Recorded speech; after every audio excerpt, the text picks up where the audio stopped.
Oh boy! Iran और Israel भड़क गया है और मुद्दा बहुत गंभीर हो चुका है।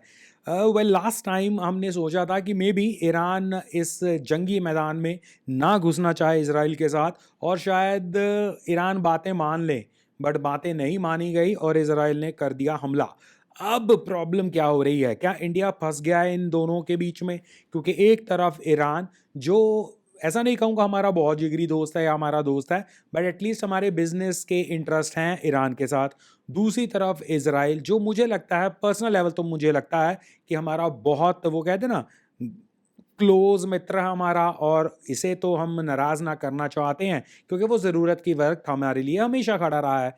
बट द प्रॉब्लम इज़ कि अब ये जो युद्ध दोनों की तरफ चल रहा है क्योंकि इज़राइल की तरफ से स्मार्ट मूव्स होती हैं, स्मार्ट वो क्या कहते हैं हमले होते हैं और वो कुछ हमले हमने इस बार भी देखे, किस तरह उन्होंने उनके मिलिट्री मैन्स को जो है किस तरह आई मीन प्रिसाइज स्ट्राइकिंग से किस तरह उन्होंने एलिमिनेट किया एंड ऑल दैट। बट उसका रिटेलिएशन ईरान की तरफ से इसराइल के ऊपर आना शुरू हो गया है और भले ही वही बात है कि आप 10 बार चीज़ें अटैक करो उसमें से एक बार भी आप सक्सेसफुल हो जाओ तो ये माना जाएगा कि भाई आप फेल हो गए। वही कुछ ऐसा हुआ इसराइल के अगेंस्ट। 150-200 से ऊपर बैलिस्टिक मिसाइल्स वगैरह या मिसाइल्स वगैरह लॉन्च की गई और उसमें से लेट्स से अगर 10% भी अंदर घुस गई या 5% भी अंदर घुस गई, डैमेज तो हुआ और इज़राइल भी कहीं न कहीं उस प्रॉब्लम में आया।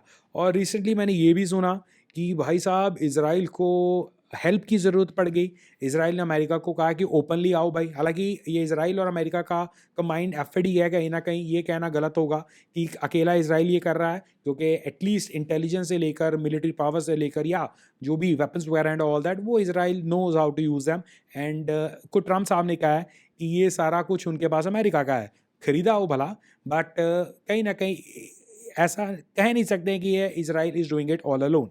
बट ओपनली अगर इज़राइल इज़ सेइंग अब इसकी प्रॉब्लम मुझे क्या दिख रही है, प्रॉब्लम ये दिख रही है कि या तो आप ईरान वर्सेस इज़राइल के ऊपर इंडिया के ऊपर बाद में बात करते हैं कि इंडिया की स्टेटस क्या है इसमें। बट अगर तो इज़राइल और ईरान आपस में लगे रहते और जो भी जिन्होंने भी डैमेज करना है इज़राइल ने वो कर लेता बात और थी। बट यहाँ पर अगर इज़राइल ओपनली कह रहा है कि आओ that means Israel is feeling the heat.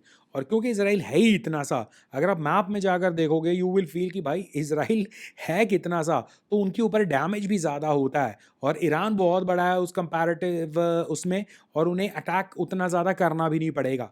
तो अगर इस चीज़ में व्हाट आई हैव नोटिस्ड कि अगर अमेरिका खुले तौर पर आता है या वही बात वेस्ट की कंट्रीज इसमें खुले तौर पर घुस जाती हैं क्योंकि अमेरिका आया तो नेटो भी आया, नेटो आया तो सब कुछ आया। तो अगर वेस्ट की इस तरह आप देखोगे इस जंगी मैदान में घुसते हुए भले ही रीज़न कुछ भी हो, तो क्या is there any possible chance कि ब्रदर ब्रदर कर कर ये कहीं ना कहीं वेस्ट वर्सेस मुस्लिम हो जाए? अगर वो हो जाए that is not good for anyone. कौन जीतेगा, कौन हारेगा, क्यों, कैसे, कब, कहाँ, वो हम नहीं कह रहे हैं, but it is not good for anyone. और अगर ये ईरान को सपोर्ट देने आ जाते हैं, देन चाइना और रशिया भी बहुत दूर नहीं है बॉस, क्योंकि जहाँ तक हमने इंटरनेट के ऊपर देखा, अब ऑफिशियल कंफर्मेशंस इस तरह के मुद्दों पर ऑन गोइंग वॉर में तो आने मुश्किल ही होते हैं। इंटरनेट के ऊपर ये पता लगा था कि रशिया ने ऑफ़र किया है हेल्प का, बट ईरान ने मना कर दिया, which was a surprising move for me. वो ऐसा क्यों?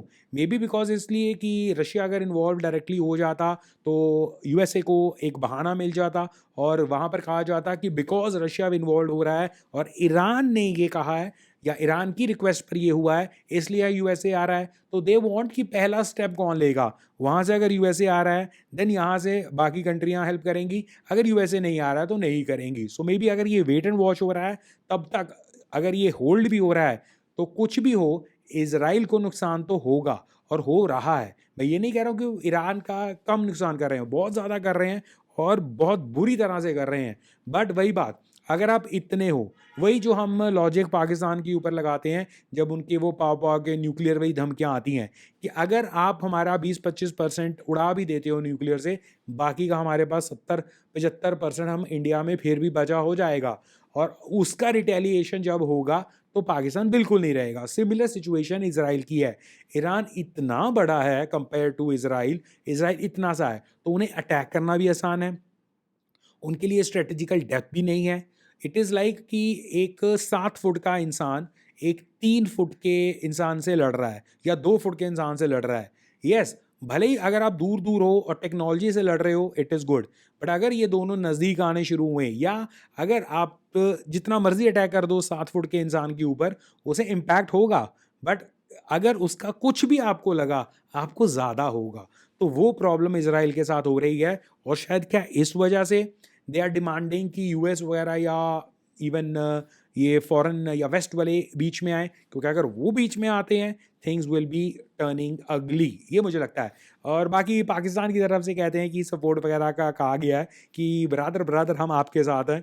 और इन बिटवीन ये भी खबरें चल रही हैं कि इन्हीं के फील्ड मार्शल ने एक घड़ी दी थी उनके किसी मिलिट्री ऑफिशियल को, हाई रैंक्ड ऑफिशियल को, उसी में ट्रैकर था, उसी वजह से इजराइल ने एलिमिनेट किया है। हु नो सच क्या है झूठ क्या है, आई डोंट नो। बट कहीं ना कहीं एक तरफ तो आप अमेरिका की भीख के ऊपर पलते हो, पाकिस्तान की बात कर रहा हूँ, और दूसरी तरफ आप इजराइल के अगेंस्ट होकर या आप ईरान को सपोर्ट करने की बात कर रहे हो। और कहते भी क्या है, हम हर तरफ से आपको सपोर्ट करना चाहते हैं। हर तरफ से क्या मतलब है, ये कोई क्या कहूँ अब मैं।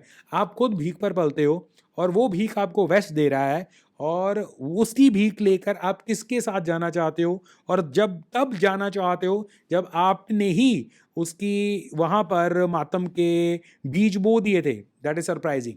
यस, कुछ ब्रदरी कंट्रीज ने या कुछ मुस्लिम कंट्रीज में या अरबिक कंट्रीज ने सपोर्ट दिखाई है ईरान को, बट दिखाने की बात और होती है, कुछ करने की बात और होती है। और यही इंटरेस्टिंग मोड पर ये सारा हिसाब किताब पहुंचा हुआ है।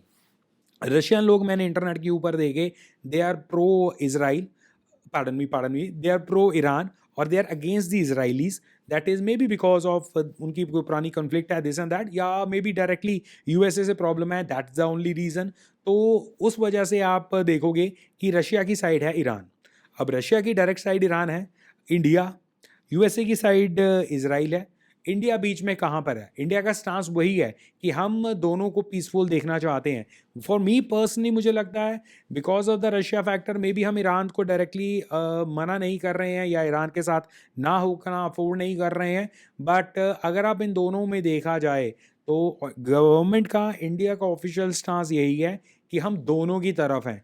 दोनों की तरफ इन द सेंस हम दोनों को पीस करने की हिदायत देते हैं, और आप दोनों पीसफुल हो जाइए और धंधा कीजिए, काम कीजिए, ट्रेड कीजिए, क्योंकि हमारे दोनों के साथ ट्रेडिंग पार्टनरशिप्स हैं एंड ऑल दैट। तो दैट्स वाई हम अपनी साइड नहीं ले सकते। अगर ये वॉर आगे एक्सेलेरेट होता भी है, रशिया वहाँ पर आ जाता है, यहाँ से अमेरिका चले जाता है, वहाँ पर ब्रदर ब्रदर कंट्रियाँ आपस में जुड़ जाती हैं, देन क्या इंडिया इस तरह न्यूट्रल रह सकता है? वेल रह तो सकता है, बट रहना चाहिए, I don't know. But the things are getting dicey, और उन डाइसी सिचुएशंस में मुझे सिर्फ यही डर है कि इंडिया फिलहाल तो न्यूट्रल आ रहा है, बट ऐसी कोई सिचुएशन में इवन चाइना का फैक्टर नहीं भूलना चाहिए इस चीज़ में, क्योंकि चाइना की तरफ से या चाइना की न्यूज़ ये पता लगा है कि कुछ कार्गोज वहाँ तक पहुँचे हैं, ईरान तक, और वहाँ पर ऑब्वियसली हालचाल पूछने तो गए नहीं होंगे। जो जिस तरह टर्की के कुछ कार्गोज पाकिस्तान तक पहुँचे थे, you can very well imagine वहाँ पर क्या हुआ होगा। सो दैट मीन्स अगर ईरान सिर्फ और सिर्फ इस चीज़ को होल्ड कर पाता है और ईरान इजराइल के वो डेडली अटैक्स थोड़े बहुत झेल लेता है और यहाँ से रिटेलिएशन करता रहता है। इजराइल ने ज़रूर कहा है कि हमें 2 हफ्ते लगेंगे इस ऑपरेशन के लिए, बट क्या इजराइल 2 हफ्तों के लिए, चाहे 10% उनके ऊपर अटैक हो, अगर वो 100 फेंकते हैं उसमें से 10 ही लगें, बट क्या इजराइल इतना झेल पाएगा अपने बलबूते? I have my doubts. और इस सिचुएशन में पहले ऑफिशियली अगर यूएसए आ जाता है, then China, brother countries, Russia, this and that, और वो क्या एक नया रूप ले लेगा, और उसमें फिर इंडिया अपने आप को कैसे पीछे रख पाएगा, because that will be a very dangerous situation जो मुझे दिख रही है। क्योंकि अब मानकर चलते हैं कि अगर रशिया और चाइना ईरान की तरफ है, यहाँ पर अमेरिका, अब हमारी प्रॉब्लम ये है कि इजराइल से हम दूर नहीं हो सकते, रशिया हमारे पास है। अब ना हम इजराइल के दुश्मन हैं, ना हम रशिया के दुश्मन हैं, और हम किस तरह से ये सपोर्ट करेंगे? भाई साहब, बहुत बड़ी टेंशन्स आने वाली हैं, बहुत बड़ी टेंशन्स आने वाली हैं। और ये टेंशन्स सिर्फ और सिर्फ हल तभी हो सकती हैं जब इजराइल जल्दी से, फटाफट और प्रिसाइज अटैक कर कर एलिमिनेट करे अपने टारगेट्स जो जो वो करना चाहते हैं, चाहे वो न्यूक्लियर वाला फैसिलिटीज़ हो, चाहे वो उनके हेड हो, चाहे रिजीम चेंज हो। इसराइल को तेज़ी से करना होगा जो भी करना होगा, बिकॉज इस पेस से यस उन्होंने पहले दिन ही उनके काफ़ी बंदे उड़ा दिए थे, इंपॉर्टेंट ऑफिशियल्स उड़ा दिए थे, बट इस पेस से क्योंकि ईरान अब उन्हें रिटेलिएट कर रहा है, I think Israel needs to do it very fast, because कहीं ना कहीं वो इस डैमेज को लेने लायक नहीं है, वो हमें दिख रहा है। और कहीं ना कहीं अगर ऑफिशियली अमेरिकन अनाउंस दिस, मुझे नहीं पता जब तक मैं वीडियो आए पता लगे उन्होंने अनाउंस कर दिया हो, क्योंकि मैंने ये भी खबरें सुनी हैं कि यूके के जेट्स वगैरह निकल चुके हैं दिस एंड दैट, तो मुझे नहीं समझ आ रहा फिर इंडिया अपनी सिचुएशन को कैसे संभालेगा, because that will be a problematic situation. और शायद इसलिए ईरान और इजराइल की इस लड़ाई में फिलहाल तो इंडिया नहीं फंसा है, फिलहाल हम न्यूट्रल हैं, हम पीसफुल कंट्री हैं, बट अगर ये एक स्टेप आगे बढ़ती है इंडिया को प्रॉब्लम ज़रूर आएगी, बिकॉज हम फिर रशिया कि अगेंस्ट होना अफोर्ड नहीं कर सकते, इजराइल के अगेंस्ट होना अफोर्ड नहीं कर सकते, that will not be good for our also. So इसलिए we are in a dicey situation. By the way, इस इजराइल और ईरान की कॉन्फ्लिक्ट के अलावा थोड़े बहुत टॉपिक्स में बात कर लेते हैं। आज मैंने अमेरिका की एक परेड देखी, उनके I think 14th of June की कोई परेड है, वहाँ पर इट वॉज वेरी फनी। जाकर इंटरनेट पर देखना ज़रूर, नहीं तो मैंने ट्विटर पर उसके ऊपर थोड़ा बहुत कमेंट्स वगैरह किया है। आई थिंक लिंक आपको डिस्क्रिप्शन में मिल जाएगा, मेरा Twitter account Ishan blogs 19, I think that's the handle, but description में देख लेना, ईशान टॉक्स वाले चैनल पर देखना जाकर, उसमें इट वॉज वेरी फनी। जिस तरह मुझे पहले लगा कि शायद सिविलियंस परेड में पार्टिसिपेट कर रहे हैं कि अमेरिकन डे है हमारा, या अमेरिका का डे है तो हम भी पार्टिसिपेट करेंगे, बट बाद में पता लगा भाई उनकी एक्चुअल मिलिट्री मैन है, वो देखने लायक है उनकी किस तरह की वो अपनी परेड कर रहे थे। अच्छा, एक बार और एक चीज़ और सच, पाकिस्तान से आए दिन हमें धमकियां मिल रही हैं कि पानी के ऊपर, डैम्स के ऊपर, ये वो। डियर पाकिस्तान, डर गए हम, ठीक है, बहुत हो गया, अब कुछ कर लो अगर आपको हमें और डराना है, बिकॉज इससे ज़्यादा मुझे नहीं लगता आपको हम फेवर कर सकते हैं, क्योंकि आपके लिए इतना ही काफ़ी है, आप जो भी बोलते हो हम इतना डर गए, इतना आपके लिए काफ़ी है। एनीवेज ईशान टॉक्स में आज इतना ही। बाकी मुझे बताना आपको क्या लगता है, इंडिया का स्टांस न्यूट्रल रहना कब तक जायज़ रहेगा, और क्या वाकई इंडिया न्यूट्रल रह भी सकता है? मुझे नहीं लगता रह सकता है या रह पाएगा, या आपको लगता है ये सिर्फ इजराइल और इराक के अलावा ये कब नेक्स्ट स्टेप वॉर में सिचुएशन में जाने वाला है? That will be interesting. क्या लगता है आपको?